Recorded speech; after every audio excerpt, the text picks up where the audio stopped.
membahas tentang soal dua pernyataan. Yang harus dilakukan itu adalah memahami konsep dasar dan mengecek kedua pernyataan. Ini yang penting. Konsep dasarnya itu tadi kalau penjelasan ini jelas nggak? Kali ini ngejelasin konsep dasarnya. Materinya yang keluar rata-rata adalah bangun datar khusus segitiga, tapi ada juga bangun datar lain sih, tapi ini bangun datar segitiga penting banget.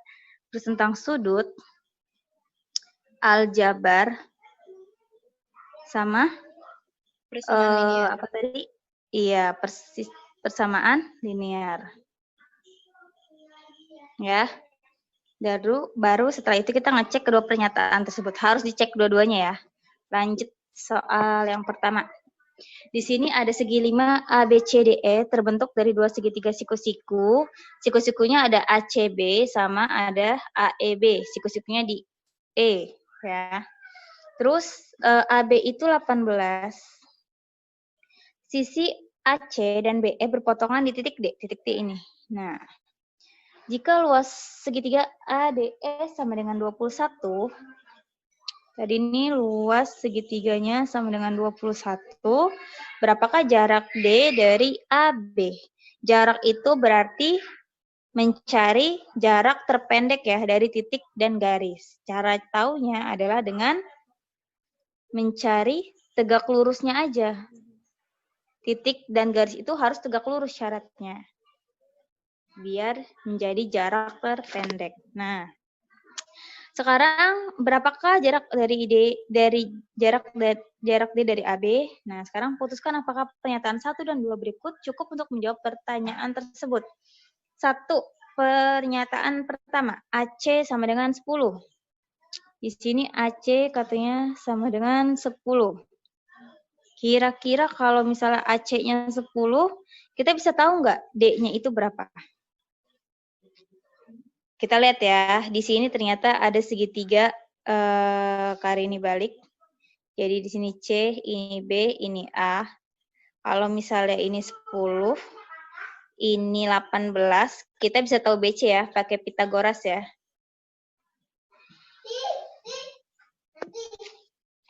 Bisa pakai Pitagoras, oke. Nah, dari Pitagoras ini bisa nggak kalau misalnya BC kita tahu, ketahuan nggak D-nya itu, yang kita misalin X ini, ketahuan nggak X-nya? Sulit ya? Sulit tahu ya, karena iya, jadi pernyataan 1 aja nggak cukup ya, kita coret. Oke, sekarang kita lihat pernyataan yang kedua. Pernyataan yang kedua, kalau ini kita hapus dulu ya pernyataan 1-nya. Nah, pernyataan 2 itu BE sama dengan 14. BE itu 14, berarti jadi sini ke sini 14. Bisa nggak kita tahu? Lihat dari pernyataan 2, segitiga AEB, siku-sikunya di sini, E, A, B. Kalau kita cari tahu, ini 14, ini 18, ini bisa tahu ya. Setelah ini tahu, berarti intinya kita bisa mencari dari luas segitiga tersebut. Ya kan ya? Kita cari, bisa ketahuan luas segitiga dari A, B, E. Karena udah dapat tinggi dan alasnya. Yang tegak lurus ya. Pasti ketemu. Kalau misalnya ini ketemu, nah sekarang kita lihat. Di sini katanya kan segitiga yang ini nih, luasnya 21. Luas seluruhnya udah bisa ketahuan. Berarti luas yang segitiga ini bisa ketahuan nggak? Bisa. Bisa ya, cuma tinggal dikurang dari luas segitiga ABE dikurang sama luas segitiga ADE. Iya, baru ketemu luas segitiga dari ABD. Kalau udah ketemu, kita lihat di sini konsep dari luas rumus dari luas segitiga. Luas segitiga ABD itu sama dengan setengah kali alas kali tinggi. Alasnya kita udah tahu ya, ini 18 ya. Berarti setengah, alasnya 18, tingginya nggak tahu. Luas segitiga ABD tadi juga kita udah tahu. Misalnya gini aja centang.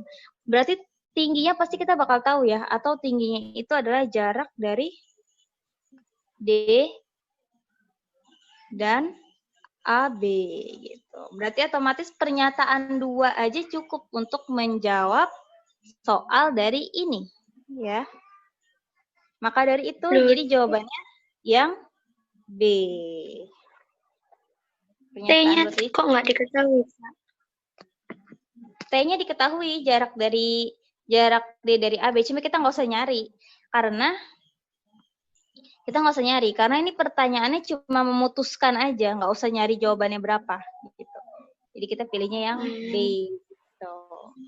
Ya, kan tadi luas segitiga ABD kita udah tahu, misalnya berapa ya? Misalnya 100 lah ya. Kan tadi kita bisa tahu ini ya, misalnya 100. Bisa kan ngitung kalau kayak gini 100 sama dengan setengah kali 18 kali T. Kan jadi gini kan T sama dengan 100 dikali 2 dibagi 18. Bisa ketemu ya jawaban T-nya. Gitu. Oh iya. Tapi nggak usah nyari ya. Nah, maka dari itu jawabannya yang B. Pernyataan 2 saja cukup, tapi kalau pernyataan 1 saja nggak cukup. Gitu. Paham sampai sini? Paham, Kak. Ya, oke, lanjut. Di sini ada segitiga. Nah, tadi barusan segitiga. Kita bahas Pitagoras sama luasnya. Sekarang segitiga lagi. Pada segitiga di atas, berapakah nilai X? Nilai X itu berarti yang ditanya nilai sudutnya ya, besar sudutnya. Kita cek dari pernyataan 1 dulu. Pernyataan 1 itu bilang 7AC sama dengan 5AB sama dengan 5BC. Berarti ini maksudnya perbandingan sisi ya. Rasio dari sisinya gitu. Kita biar tahu gini aja ya jadinya. 7AC, kita ambil 2 dulu aja ya. 7AC sama dengan 5AB. Berarti kan jadinya AC per AB sama dengan 5/7. Berarti otomatis nilai AC 5, AB 7. Tapi ini nggak tahu ya, ini baru perbandingan. Kita jadi misalnya ada angka A aja deh ya. 5A per 7A. Itu juga. I-nya 7. Iya, AB-nya 7. Kita pindah ruas. Nih. Ini kan tadi A7AC sama dengan 5AB ya. Pernyataan dari sini ya. Nah, sekarang kita lihat. Kehapus juga. 5AB. Nah. AB kita pindahin ke sini jadi dibagi. 7 pindah ke sini jadi dibagi ya.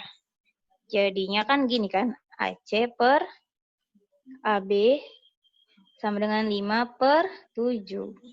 Ini perbandingannya ya. Anggap aja kayak gini. Nah, sekarang tadi kita baru ngambil 2. Sekarang kita ngambil 2 yang ini. 5AB sama dengan 5BC. 5AB sama dengan 5BC. Berarti sama juga kayak yang sebelahnya. Kita bikin juga AB per BC sama dengan 5/5. Karena ini baru perbandingan, berarti ini angkanya belum pasti ya. Kita tulis ya, kan tadi katanya AC itu 5A. Tulis di sini, 5A. AB itu 7A. Terus katanya AB itu 5A, BC itu 5A. Otomatis nilai AB sama BC pasti sama ya. Berarti kalau AB-nya 7A, berarti BC juga 7A. Dah, oke. Nah, sekarang ternyata kita dapat segitiga. Kalau yang 2 kakinya sama panjang kayak gini nih. Kan 7A sama 7A sama ya. Berarti otomatis sudut yang di sininya gimana? Sudut kaki-kakinya? Sama. Ya, jadi kita dapat nilai X pasti sama dengan Z kalau dari pernyataan 1. Tapi bisa tahu nggak nilai X-nya? dengan ini belum diketahui dan ini belum diketahui, bisa nggak kita mencari ini? Enggak. Enggak. Jadi pernyataan satu aja nggak cukup ya. Tidak cukup. Pernyataan dua juga ternyata dia merupakan rasio perbandingan dari sisi. Sama caranya kayak tadi. Tetap aja sudutnya nggak akan ketemu. Jadi pernyataan 1 dan 2 itu tidak bisa menjawab pertanyaan di atas. Jadi jawabannya yang ya. Pernyataan 1 dan pernyataan 2 tidak cukup untuk menjawab pertanyaan. Kalau pakai sudut baru bisa ya, Kak? Iya, kalau ada satu sudut yang diketahui baru bisa. Kalau Y-nya.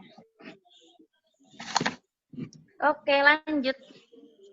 Misalkan X, Y menyatakan koordinat titik A pada bidang XY dengan X plus Y sama dengan 0. Ini dikasih tahu.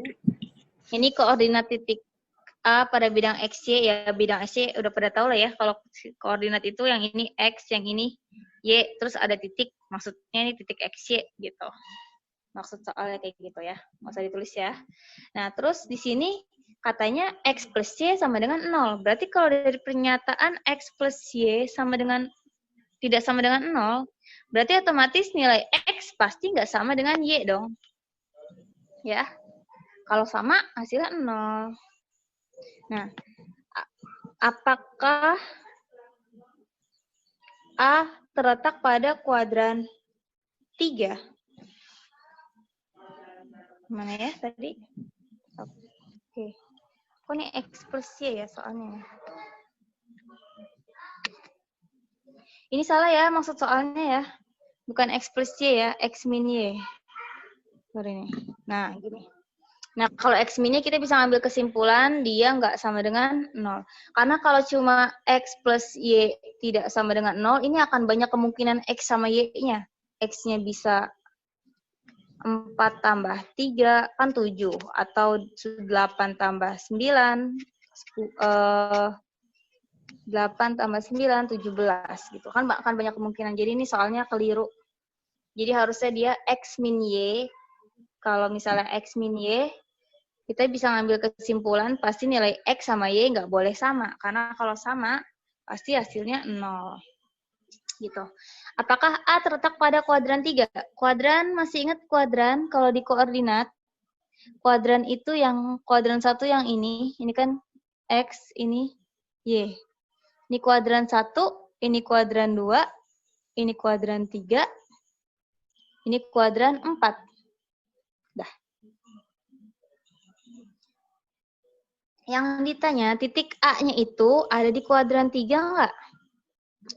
Ingat ya, kalau misalnya di sini X itu bernilai positif ya. Yang di sini titik-titiknya. Kalau di sini Y itu bernilai positif. Berarti kalau di kuadran 3, otomatis nilai X sama Y-nya jadi gimana? Negatif dua-duanya. Pasti negatif ya. Pasti negatif dengan negatif ya. Jadi di sini kita harus cari tahu apakah nilai X dan Y-nya harus negatif. Nah, sekarang kita lihat. Dari pernyataan 1, X plus Y kuadrat sama dengan X plus Y dikali X plus 6. Dari sini, dari pernyataan 1, kita lihat X plus Y kalau dikuadratin, pasti kan hasilnya positif ya. Bilangan apapun yang dikuadratin pasti hasilnya jadi positif. Ya kan kayak 3 kuadrat pasti 9. Terus kalau min 3 kuadrat pasti hasilnya juga 9. Nah, sekarang X plus Y dikali sama X plus 6, kita kan nggak tahu ya nilai X sama Y-nya itu besaran yang mana. Berarti otomatis nilai ini bisa aja negatif dong. Bisa negatif, bisa positif. Tapi bisa aja dia negatif kan. Berarti ini sebenarnya pernyataannya sulit ya, sulit diketahui kalau nilai X sama Y-nya nggak tahu. Intinya kita ingat aja kalau misalnya persamaan linear, sistem persamaan linear, kalau ada 2 variabel yang tidak diketahui, maka dia butuh 2 persamaan biar 2 variabel tersebut bisa ketemu. Kalau ada 3 variabel yang nggak diketahui, Maka dia butuh 3 persamaan biar 3 variabel itu ketemu, dan seterusnya. Tapi kalau misalnya cuma 1 persamaan, kira-kira bisa nggak dari ini? Nggak bisa ya. Yang dua juga sama. Yang dua juga sama, cuma ada 1 persamaan. Nggak akan bisa ya, dia nggak akan bisa berdiri sendiri. Tapi kalau misalnya 1 dan 2 kita gabung, bisa ketemu ya nilai X sama Y-nya ya? Bisa. Kan bisa. Dari pernyataan 2 katanya 2X plus Y sama dengan 3. Berarti ntar kita ganti aja nilai Y-nya, Y aja ya. Nilai Y-nya kita ubah jadi 3 min 2X. Baru nanti ketemu nilai X-nya ya. Jadi nanti dari pernyataan 1, X plus Y, Y-nya langsung kita ubah jadi 3 min 2X. X plus 3 min 2X kuadrat. Sama dengan X plus 3 min 2X. X plus 6. Baru nanti ketemu nilai X-nya. Baru nanti bisa ketemu nilai Y-nya. Ya. Setelah ini nggak usah dicari. Intinya kalau misalnya digabung, dia pasti akan ketemu. Jadi jawabannya adalah yang A, B, C, D, E, C ya. 2 pernyataan bersama-sama cukup untuk menjawab pertanyaan. Tapi kalau 1 aja nggak bisa. Paham ya? Paham, Kak. Lanjut. Dah. Pada trapesium siku-siku ABCD, ini ada trapesium, BC-nya nilainya 7. Dah. Berapakah luas trapesium ini? Katanya kalau pernyataan 1, AB sama dengan 4. Bisa nggak ketahuan kita mencari luas trapesium?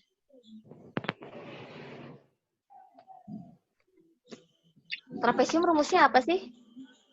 Ada yang masih ingat? Atas tambah bawah kali tinggi bagi 2 ya? Bagi 2. Iya, atasnya itu kan DC. Tambah bawahnya itu AB. Ditambah dulu, dibagi 2, dikali tingginya. Tingginya yang mana? A, D ya.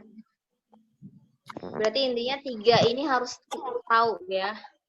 Oke, ini BC-nya 7, AB-nya 4. Bawahnya belum tahu ya. Nah, kalau bawahnya belum tahu berarti sama ini juga nggak tahu ya. Berarti pernyataan 1 aja nggak cukup. Nah, sekarang kedua. DC sama dengan 8. Nah, ini tinggal kurang tingginya aja ya. Tapi sebenarnya kalau misalnya DC ketahuan, tingginya kira-kira bisa ketahuan nggak? Bisa. Nah, good. Jadi kita sebenarnya bikin garis bantu di sini. Kalau misalnya seluruhnya ini 8, ini 4, berarti panjang ini berapa? 4 ya. Kalau ketemu 4 dan 7, berarti kita bisa nyari AD nggak? Bisa. AD dicari dengan Pitagoras. Berarti kalau pernyataan B aja cukup nggak? Pernyataan 2, sorry. Nggak cukup. Cukup dong. Kan AD-nya udah tahu. AD udah tahu, didapat dari Pitagoras tadi. AB-nya tahu 4, DC-nya tahu 8. Ya. Jadi nanti luasnya bisa ke. Maka dari itu pernyataan 2 aja cukup. Jadi jawabannya yang B ya. Pernyataan 2 cukup, tapi kok pernyataan 1 aja nggak cukup. Ada yang mau ditanyain sampai sini? Enggak. Cukup, Kak. Cukup, oke. Kita lanjut. Ini ada berapa soal lagi? Coba kita lihat. Oh, tinggal terakhir nih ya, 1 soal ya. Emang ini soalnya keluarnya nggak terlalu banyak, tapi tetap harus dipelajarin gitu. Karena ada kuis. Kuisnya juga kali ini cuma ngasih 3 soal doang. Karena ya nanti abis ini kita kuis ya. Tapi foto dulu ya. Ini misalkan X, Y menyatakan koordinat suatu titik pada bidang min XY, bidang XY, sorry ini, dengan X min Y sama dengan 0. Nah, ini kalau ini soalnya bener ya, X min Y sama dengan 0. Berarti kalau ada X min Y sama dengan 0, kesimpulannya X pasti nggak sama dengan Y. Apakah X lebih kecil dari Y? Kita lihat dari pernyataan 1. Pernyataan 1 bilang kalau X plus 2Y sama dengan 5. Sebentar. Mana ya? Udah. X plus 2Y sama dengan 5. Nggak akan ketahuan ya. Ingat yang tadi Karini jelasin, kalau misalnya cuma satu persamaan, nggak akan ketahuan kalau ada 2 variabel. Jadi ini satu aja pasti nggak cukup. Nah, sekarang yang kedua. Ini juga nggak akan ketahuan kalau cuma satu persamaan. Berarti intinya dia harus digabung. Jadi jawabannya adalah yang C dong. C. C ya. Oke. Ya, kalau digabung dia bisa ketemu nilai X sama Y-nya, baru nanti ketahuan apakah X bisa lebih kecil atau lebih besar dari Y. Udah, gampang. Alhamdulillah. Kemarin ada yang nanya upload, terus mohon maaf banget Karini belum bisa upload. Tapi jadi malam ini, kan yang ini nanti Karini upload di YouTube ya. Jadi nanti malam Karini upload 3 ya. Materi ini, materi soal 2 pernyataan, habis itu materi bidang datar, sama yang terakhir peluang. Ya, malam ini ya. Iya, Kak. Sorry ya. Iya. Dari ini semua ada yang mau ditanyain nggak? Kak, aku mau nanya yang soal sebelum terakhir. Hanya yang terakhir ini. Kenapa? Sebelum terakhir. Yang Sebelum terakhir. Ini ya? Nah, ini kan Kenapa? kalau pernyataan 2 saja cukup. Berarti kan yang diketahui si DC-nya doang kan? Si Iya. AB-nya nggak diketahuin. Enggak. AB-nya nggak diketahui. Oh iya, benar-benar. Oh Berarti kan iya, harusnya lupa Karini. Berarti harusnya 1 dan 2 ya? Wah, iya benar-benar. Sorry ya, jadi 2 pernyataan bersama-sama cukup ya. Wah, thank you. Udah dikoreksi. Good. Kak, makasih Kak. Makasih, Karin yang makasih dong. Ya, jadi yang 2 pernyataan bersama. Kalian besok harus teliti ya, jangan seperti Karini. Nggak teliti. Mila, doa dulu nanti. Udah, ada lagi nggak? Ya, ini benar ya. 2 pernyataan kan. Kalau ini enak sih yang kayak gini-gini ketemu. Kalau misalnya dia intinya 2 variabel ya berarti intinya mereka berdua harus tahu. Ya, gak usah susah-susah. Nah ini sih kalau udah soal-soal yang kayak gini baru mikirnya harus lebih kompleks lagi. Ya. Oke. Ada yang mau tanyain lagi nggak?